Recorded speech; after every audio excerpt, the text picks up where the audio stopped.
explain what we're going to do today. Today we're going to be focusing on gases and gas laws.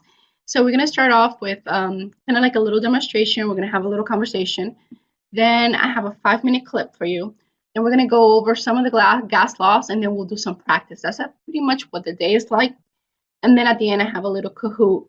So I'm hoping that a couple more students will join, so that way we'll have some fun playing. All right. So before we begin, I have this food coloring. And so I have some food coloring, and I have a beaker of water. Okay. So this is kind of like a little review from biology last year. And I just wanted to confirm, can you hear me okay? Sometimes my mic goes in and out, so I just want to make sure. All right. So awesome. All right. So basically, I have my beaker of water, and this is a little flashback from biology last year, but everything that goes around kind of comes around because we're going to build on top of that for chemistry. And I'm going to add some food coloring. And we start to see that the colors, what's happening. What is happening to the dye in the beaker of water? And they're dispersing. Very good. And can you tell me something about how the dye is moving through the water? I'm adding some more dye, different color now.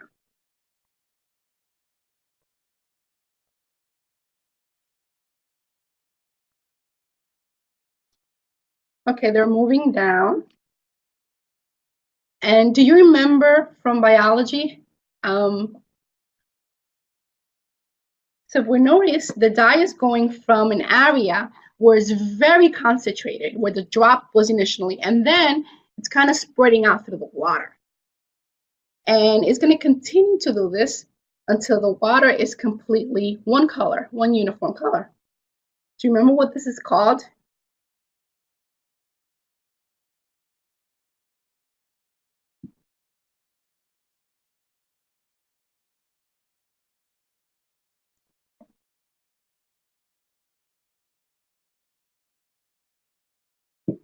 Oh no.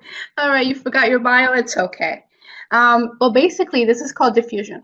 So diffusion is the movement of molecules from an area of high concentration to an area of low concentration. So for example, originally my water, it was just water. There was no dye. And when I put the drop of water in, it was very concentrated at the top. And you start to see it kind of mix out and spread out to the bottom. So we're going from an area of high concentration to an area of low concentration. We call that diffusion. And so part of what we're going to be talking today about, we're going to be focusing on gases, but two of the things that we're going to talk about is diffusion and effusion of gases. So diffusion, as you can see, is the movement of molecules from high to low. The way that the dye does it is the same way that gas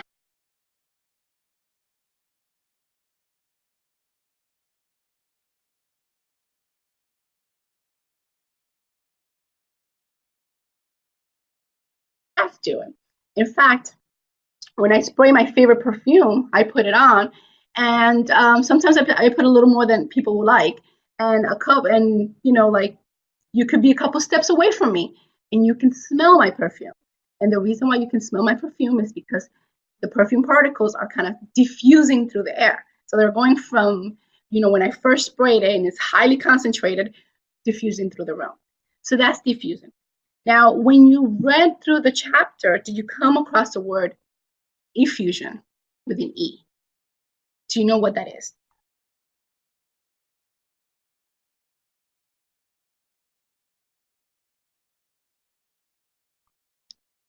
All right, so unlike diffusion, which is the movement of particles, yes, you know what? That would have been my answer too, like the opposite of diffusion, going from low to high instead of high to low, but no, it's actually something slightly different.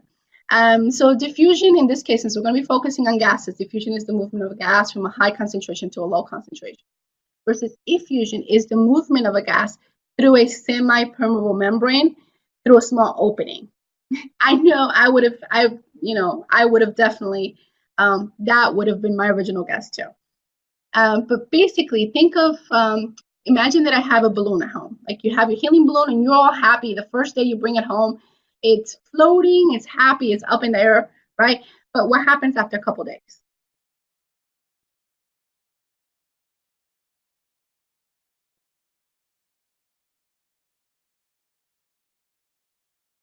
Yeah, it starts to kind of sit lower and it gets flatter and the gas is pretty much gone.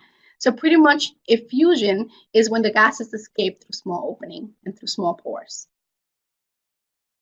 So it necessarily doesn't have to go against the concentration gradient. It's just escaping where, wherever there's a small opening. And that's going to become in handy when we talk about effusion rates. So basically today we're going to be talking about the gas properties of gases. We're going to talk about the different gas laws, effusion versus effusion, and then we're going to play a little Kahoot. All right, so with that said, I'm going to put a video on. I like the video because the video gives you a nice little visual of pressure and ways that I can't make you visualize it. Gases. Just explaining it with words. So I'm going to play the video, and then we're going to go through some of these things with the PowerPoint. Okay? As we're going, I'll tell you where to take notes. Of a gas as the phase of matter where atoms of a substance are in motion and fill their container. If we make a couple simplifying assumptions about gases, we can make some easy predictions. Those are that 1, particles of a gas are dimensionless points in random motion, and the identity of the gas is irrelevant. Could be anything. And 2, that the particles don't interact apart from elastic collisions, bouncing off one another like balls on a pool table. These things aren't completely true, but they make the math easy and surprisingly accurate. So these kinds of samples are called ideal gases. When examining an ideal gas, we want to be able to discuss 4 variables. 1, pressure. This is the force the gas is exerting on its container, or rather, how much the particles are hitting the sides. 2, temperature. This is the amount of heat energy available to be transferred into kinetic energy of motion. The higher the temperature, the faster the particles move. 3, volume. How big is the container? And 4, moles. How many particles are there in the container? So, how many particles, how big is the container, how fast are the particles moving, and how often do they hit the sides? As it turns out, these variables depend on one another in interesting ways that have been formulated into laws. Let's look at a piston. While keeping the moles and temperature the same, in other words, the same number of particles moving at the same speed, if we compress the volume, the pressure must go up. The particles will be hitting the sides more often because there is less distance to travel to hit a side. That means that pressure and volume are inversely proportional. If one goes down, the other goes up. This is expressed in Boyle's law, P1V1 equals P2V2. If we double one variable, we have to cut the other one in half in order to keep this equation valid. Volume and temperature are also related. If we have gas in a balloon and we heat it up, the particles will move more quickly. In order to keep pressure constant, or hit the sides with the same frequency, the volume will have to expand. This means that volume and temperature are directly proportional. If one doubles, the other must double. This is expressed in Charles' law. When we do calculations with temperature, we must always use an absolute temperature scale called the Kelvin scale. 1 degree Kelvin is the same magnitude as 1 degree Celsius, but 0 Kelvin is absolute zero, the lowest temperature possible, a complete absence of heat energy. This helps us avoid weird mathematical issues that would arise if we were doing a calculation involving a negative or 0 temperature. To get Kelvin from Celsius, just add 273. To go the other way, subtract. The combined gas law is like a combination of Boyle's and Charles'. Avogadro's law says that equal volumes of gases at the same temperature and pressure contain the same number of molecules. Specifically, that 1 mole of ideal gas occupies 22.4 liters at standard temperature and pressure, regardless of the identity of the gas. Lastly, all the variables correlate in one equation called the ideal gas law. This also contains the gas constant R, which makes these calculations intelligible in our man-made units. There are a number of values for R depending on the units, but we will predominantly use this one. This equation is useful when we aren't looking at a change, but just to know the values of all 4 variables at once, like in this case. We could know the pressure, temperature, and volume of a gas.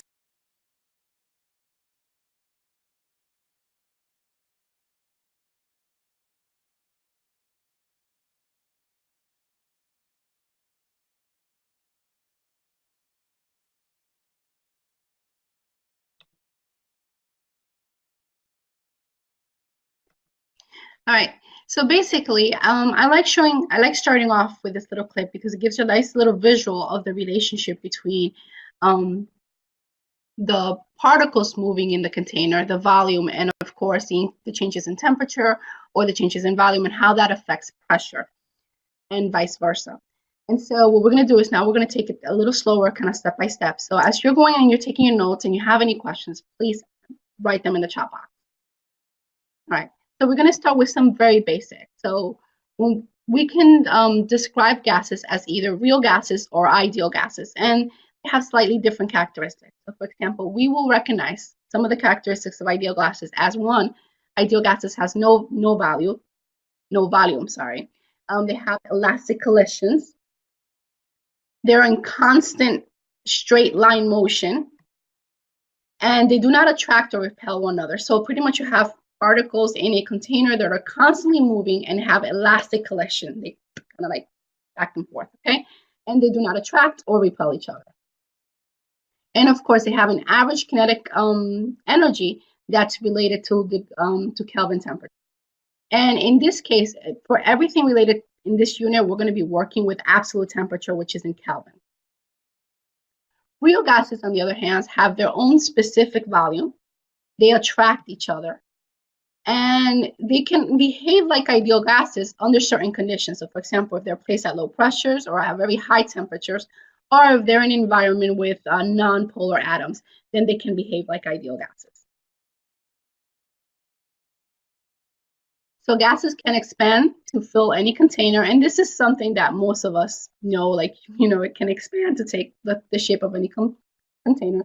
They can be like fluids. There's no attraction, and they have very low densities.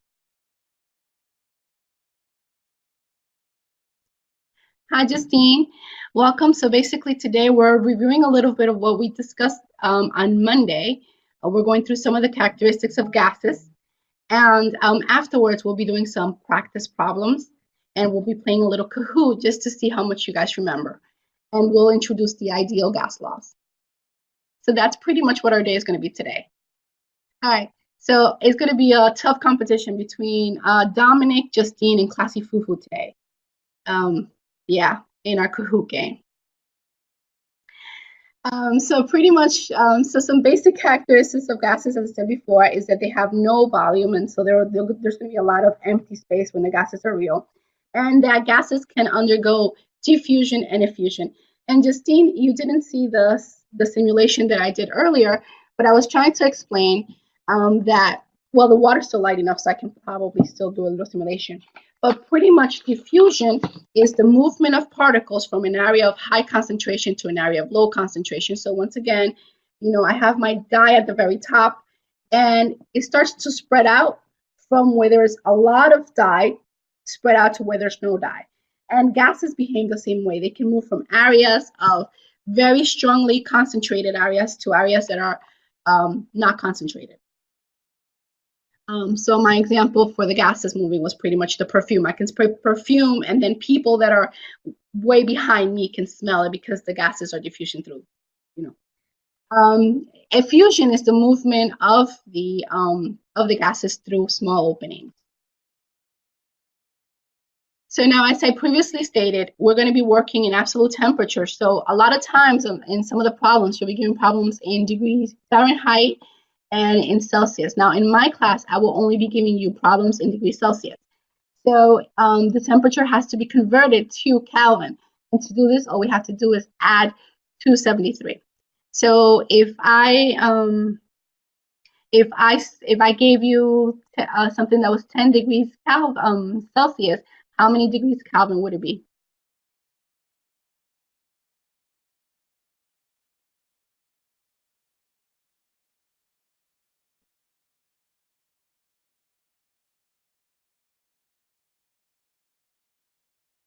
So something is 10 degrees Very good. It would be 283. All you have to do is just add the 273. Excellent.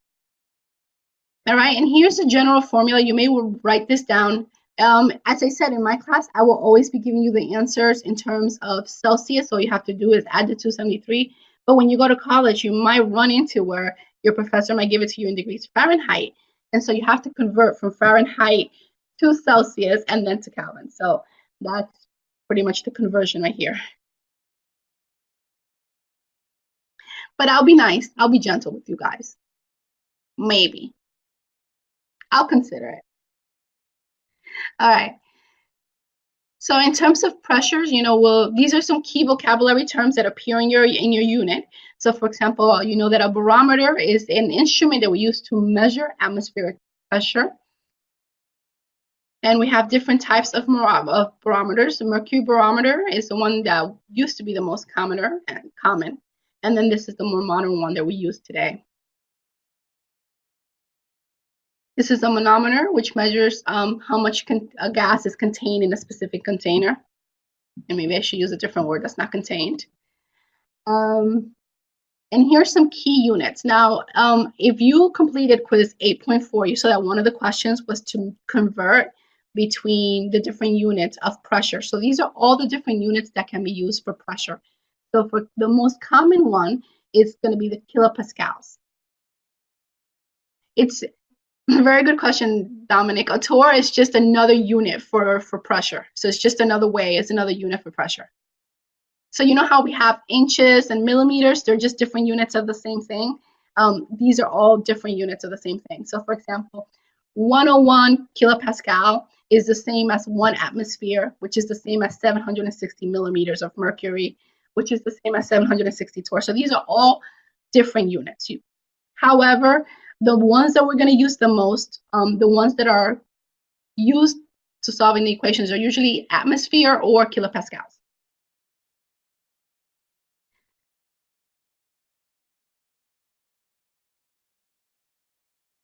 So for example, if I said that you had 1,520 millimeters of mercury, and I said, how many atmosphere is that?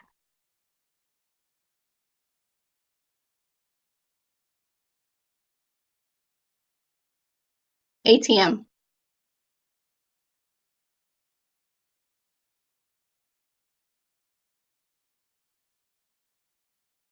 Okay, very good, Dominic. So pretty much these are just converting, but you don't have to worry a lot about it. You just have to make sure these are the ones that the first two are the ones that we're going to use the most in class. Okay, so when we talk about STP, you guys remember this from last unit? Can anybody tell me what STP stands for?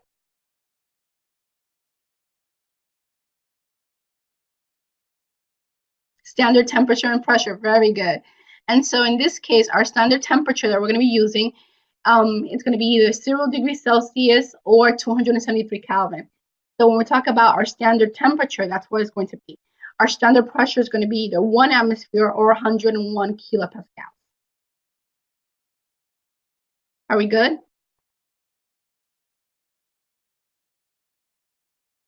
Awesome. All right, so now we're going to get to the laws. Pretty much the video went through the laws. We're going to go through them step by step, and then we'll do some practice problems. Justine, were you here on Tuesday? Okay, so we're going to review a little bit, and then we're going to get into the ideal gases, okay? So basically, the first of the laws that we're going to go to is Boyle's law. And so basically what Boyle said was that pressure times volume equals a constant. So this can also be converted into P1V1 equals P2V2. So this is something that you guys are going to make sure that you're comfortable with and that you write down. So Dominic, are you good?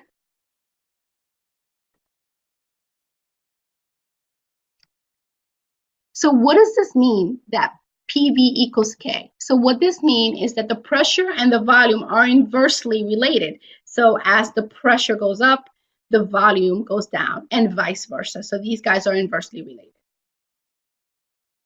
The next law that we're going to talk about is Charles' law.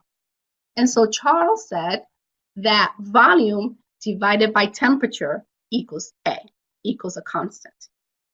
And so if Boyle's law, which was P, right, B equals K, and that converted into P1 V1 equals P2 V2, how can I, what's another way of writing Charles' law? Using that same kind of like analogy, that same pattern.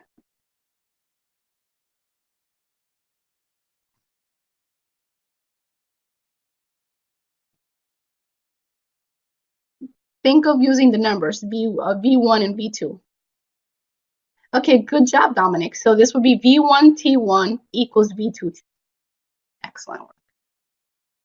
And so what, hi Wayne, welcome back. We're pretty much going over the gas laws. We're gonna do a little bit of practice and we're gonna play a little Kahoot competition. So I'm glad there's more of you guys, yay, to compete. And then afterwards, we are going to do some practice problems. So that's gonna be our day today. All right, so we're reviewing Charles' law. So Charles pretty much said that the volume and the absolute temperature are directly related. So when one increases, the other increases as long as the mass and pressure are constant. So this can be written as V1 over T1 equals V2 over T2.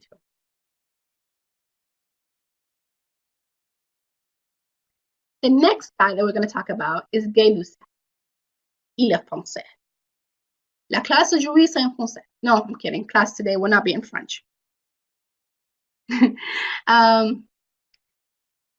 So basically what he said was that the pressure divided by the temperature equal a constant. So once again, bonjour. So once again, using the same pattern that we use with both Boyle's and Charles, what can we convert this to?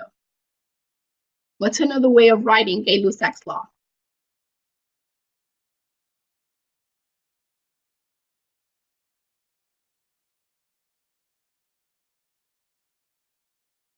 Very good. P1 divided by T1 equals P2 divided by T2. Excellent. Great work.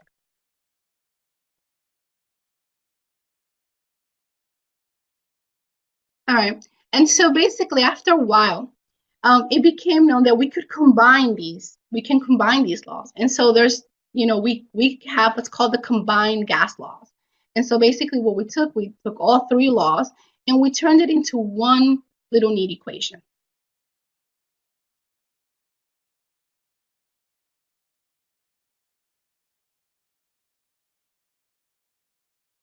All right. And so this is what is known as the combined gas laws. So that you really only have to remember one and then know how to rearrange these formulas to get what you want. Now, something that's critical is that as you're reading these problems, you want to identify what they're asking for, what variables you have and what's missing. All right, so let's take this example. It says a gas occupies 473 cubic centimeters at 36 degrees Celsius. Find the volume at 94 degrees Celsius. Now, the first thing we want to do is we have three laws. Actually, we had four, but let's take them independently. We have three laws. We have Boyle's law, we had Charles, and we had Gay-Lussac's. All right, and so basically at this moment, I want to say, okay, which one of these, based on the information that I'm given, which one can I use? So they gave me volume and they gave me temperature. Which of those three laws deal with volume and temperature?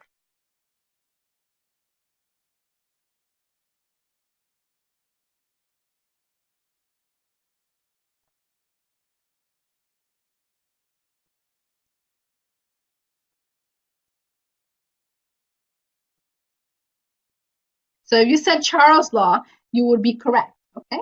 So now basically what we're going to do is we are going to look at what is given, and now you're going to work to solve the problem. So for example, they gave us, it says the gas occupies 473 cubic centimeters at 36 degrees Celsius.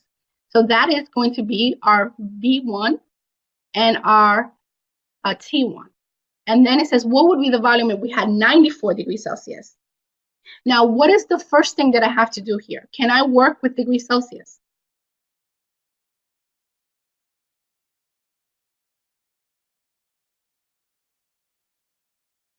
Very good. No, you may not. So therefore, very good. You have to convert it into Kelvin by adding 273. Excellent work, Dominic.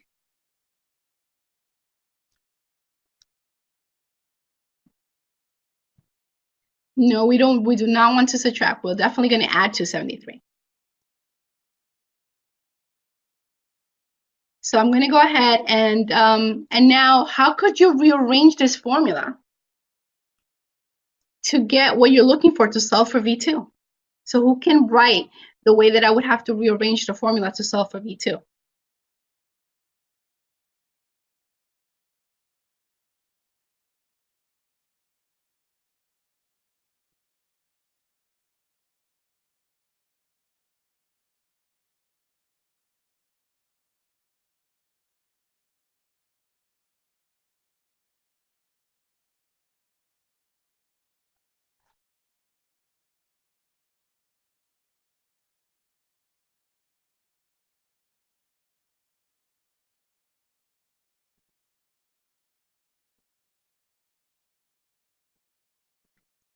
Okay, nicely done. So basically we plug in our numbers and we're going to say, okay, well, V2 is equal to V1 T2 divided by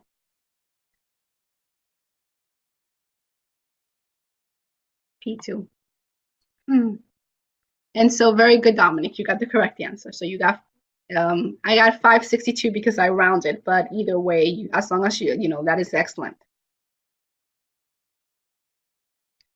All right. Are you guys doing okay so far?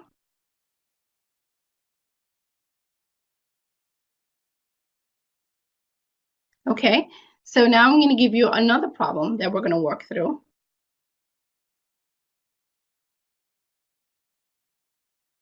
Really quickly. And so this one says a gas occupies 100 milliliters at 150 kilopascals. Find its value at 200 kilopascals. Now, kilopascal, what is that the unit for? Because guys, it's very, very important you guys get used to your units because that's going to tell you what you're being given. Very good, Dominic. So kilopascal gives us pressure. So we have pressure and volume. Who gave us an equation that dealt with those two variables, with pressure and volume?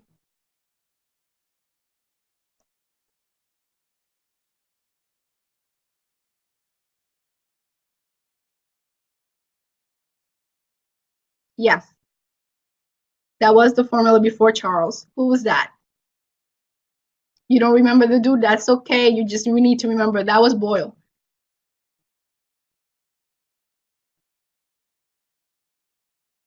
All right. So what's the formula? Who can write down the formula for me?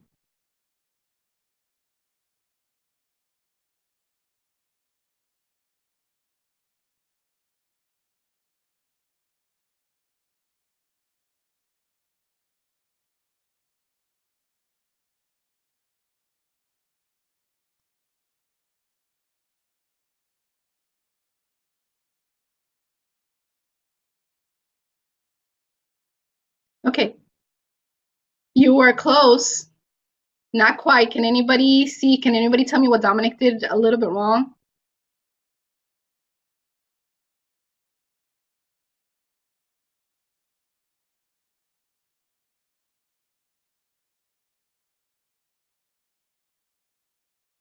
You were very close. The only thing you did is that you shouldn't, it's not dividing.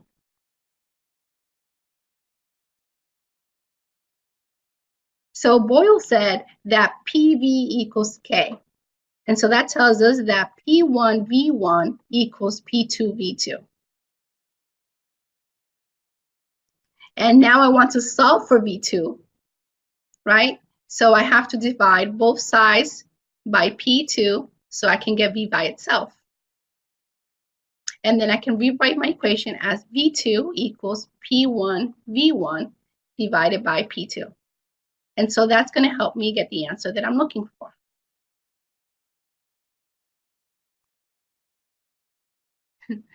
No worries, Dominic. Guys, are we good so far?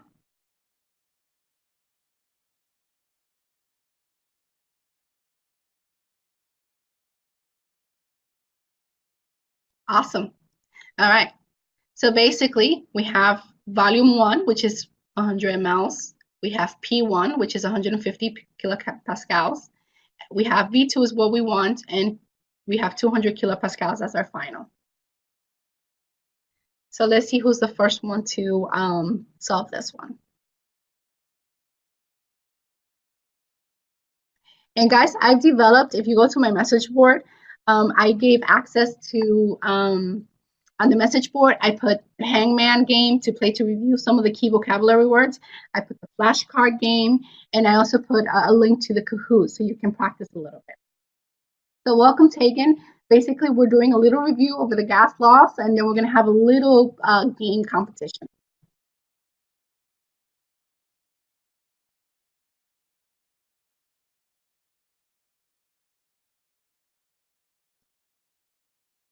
All right, so Tegan, since you came in now, I'm just gonna share a little bit on my whiteboard what the law that we're focusing on at this moment is.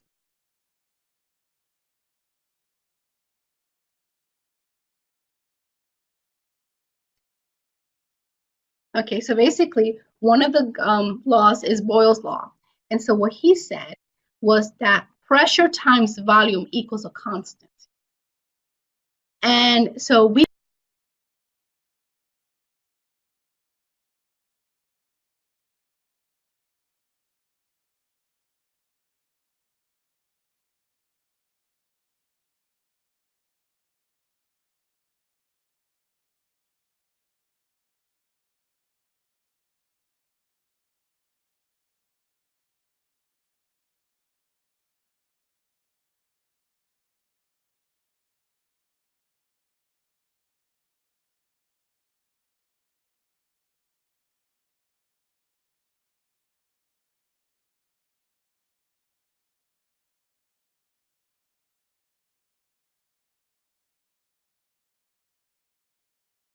can rearrange this formula as P1V1 equals P2V2. And this is what Boyle's law is. And so using this equation, we can rearrange it because I want to solve for B2. So I divide both sides by P2.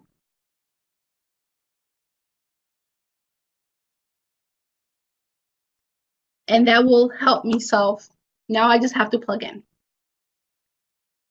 And so let's see how you guys.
Let's see how you guys did. And so Dominic, your answer of 75. Nice work. Tigan, you're funny. That is 2. Oh, that R2P2 sounds like R2D2. Yes, that is very funny. All right.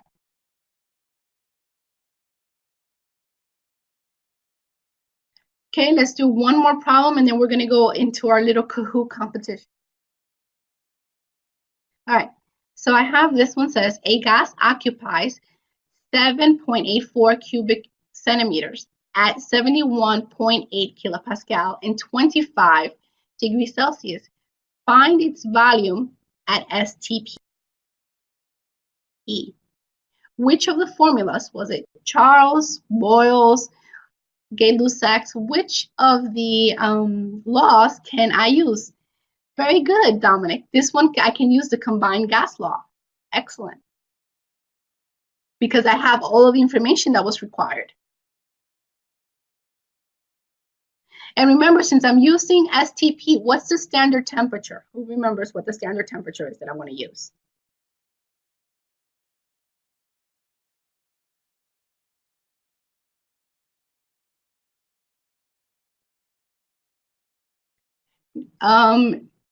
Remember that we covered it a couple seconds ago. The standard temperature is going to be either 0 degrees Celsius or 273 Kelvin, and the standard pressure, who remembers what that is?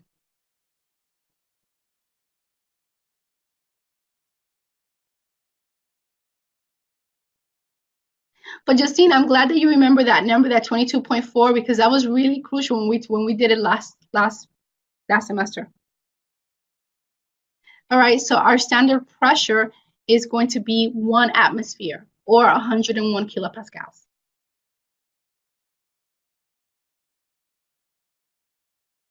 So with that said and done, we have V1 was given to us. The P1, which is the first pressure, was 71.8. T1 is 25 degrees, but we have to convert that to Kelvin because remember that we cannot work in degrees Celsius. V2 is what we're looking for, and P2 is 101 kilopascals.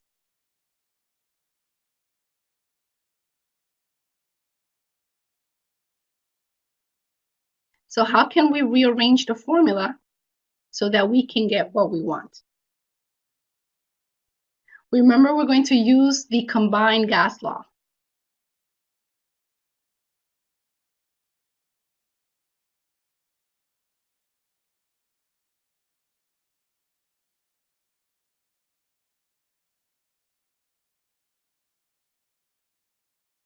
Yes, that is correct.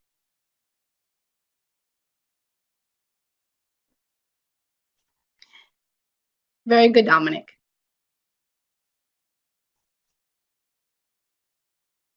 So if you remember, we have V1 P1 divided by T1 equals V2 P2 divided by T2. And so to solve for V, remember that here I have to kind of cross multiply. So I have V1 P1 T2 equals V2 P2 T1. Now I want, yeah, this is multiple steps. Yes, this is key, guys. This is where the math connection with chemistry is crucial because this is very, very crucial math that we need to be able to do to be able to isolate for what we want. But once you have the math down, then the chemistry part is easy. All right, so now we're solving for V. So guys, once again, if I want to get V by itself, what do I have to do?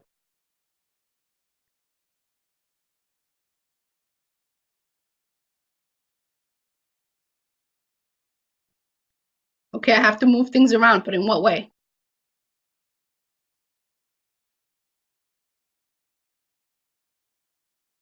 All right, the easiest way here is to just divide both sides by P2 and T1.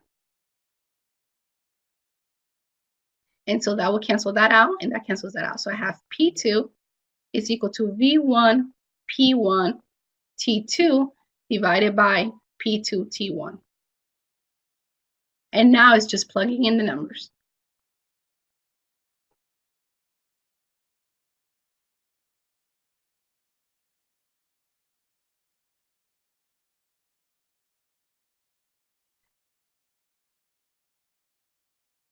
Guys, as long as you can isolate V by itself, you can do it any way you want.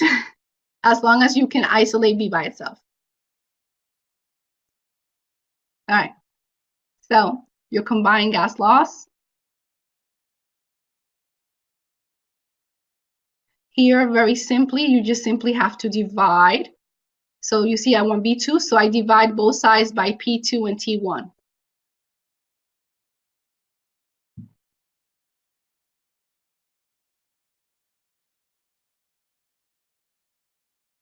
Because if I'm multiplying, if P and V are multiplied, if I want to get V by itself, I have to divide both sides by P.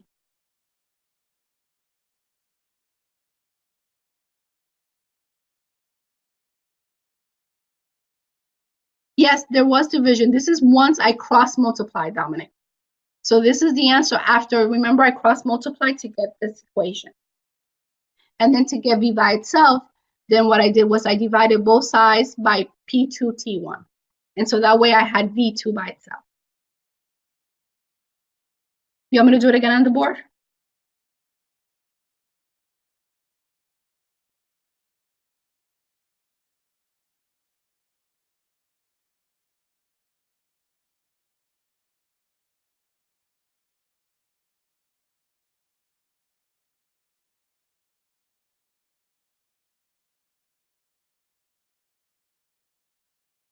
That is the equation. But because it's a fraction, if you notice, is P1 V1 divided by T1. That's a fraction. So then you cross multiply it. Let me show you what I mean. I have P1 V1 divided by T1. And then I have P2 V2 divided by T2. I cross multiply. Yay? So now I have P1 V1 T2 equals P2 V2 T1.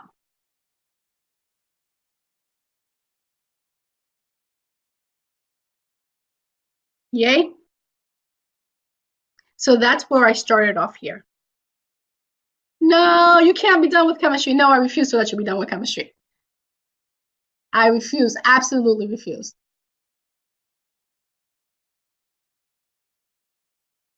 All right, if this part here drives you crazy, just remember this part here. It's the same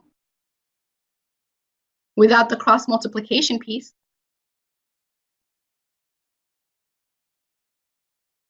All right, so now I still need to get V by itself. So now to get V by itself, I have to multiply, I have to divide both sides by P2 and T1 because I want to cancel that out.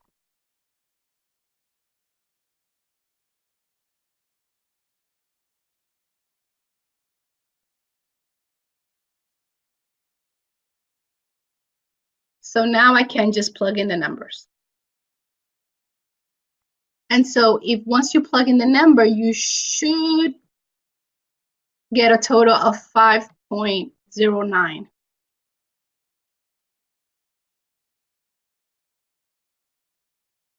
Which, Dominic, you see, you were freaking out and you were giving up on chemistry and giving up on life, and that's what you got.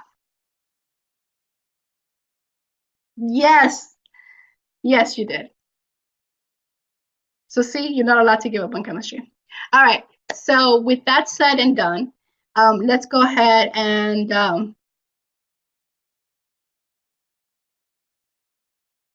yeah, as I said, it's just clearing it. Once you clear it up, it is good. Okay, this is going to be the last one before we do a Kahoot challenge because that's going to be timed. It's going to see how well you guys remember the laws and who came up with them. All right.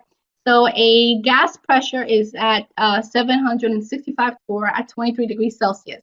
At what temperature will the pressure be 560 torr?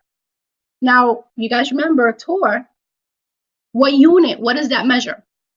What is that? What does a torr indicate?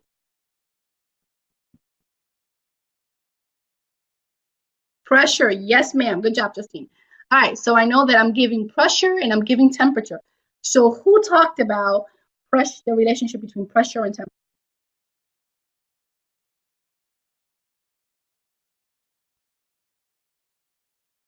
Yeah, torr is not an abbreviation. Torr is a unit for pressure.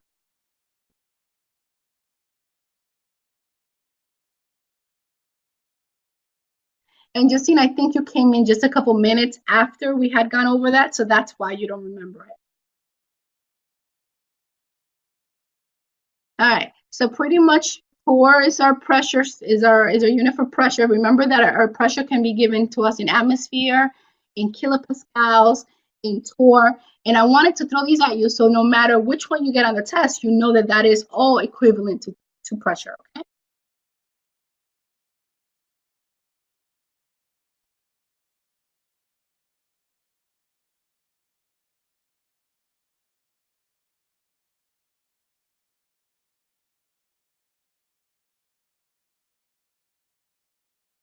So who whose law is this? Which law can I use? Can I use Boyle's law? Can I use Charles' law? Can I use Gay-Lussac's law? Can I use the combined gas law? Which one's the best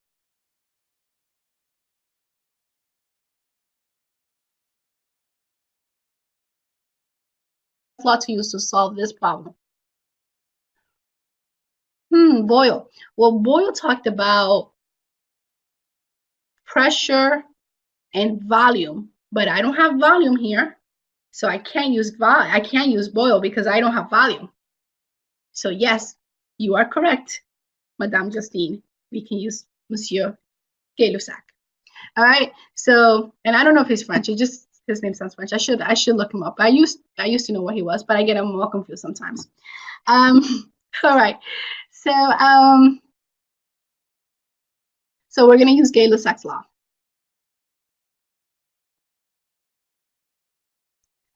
All right. So we have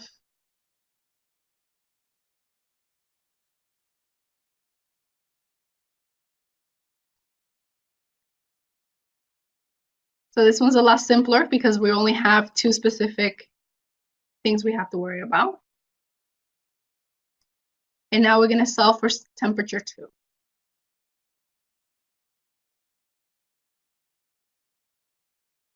Okay, so we plug in our numbers. So we know that P1 in this case is 765 torr times temperature 2 equals 560 torr times 296. Because remember that we always have to convert the temperatures. Please do not make that mistake on the test, okay? And always show your work because I can always give you partial credit if you show your work. All right, guys. Are you guys ready for the flash round? All right. So we are going to play Le Kahoot. I am going to share my screen. Please let me know in the chat pod if you cannot see it. You have a special guest that's going to be competing against you. It is my son. He's 10 and he wants to play with you guys. He's off from school today and because of the snow. And he's known as Classy Fufu. So Classy Fufu is going to be competing with you guys. All right. So let's go ahead and monitor.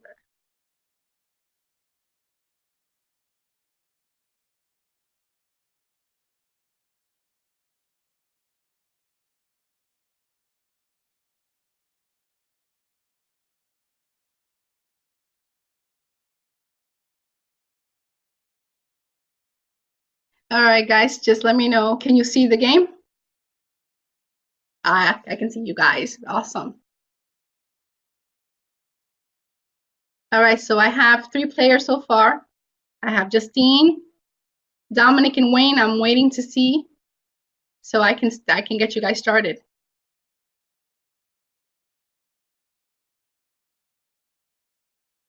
Wayne, I am old.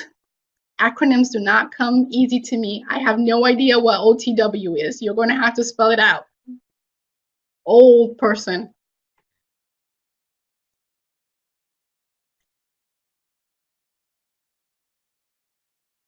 All right.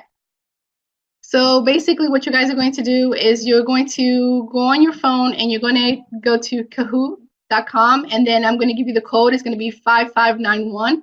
And once you've entered, you can just put your name, just put Dominic, put your initial. And once you guys are in, then I'll hit start. Wayne, I see that you're in. And once I start the game is going to flash questions at you. Oh, not Dominic. Okay.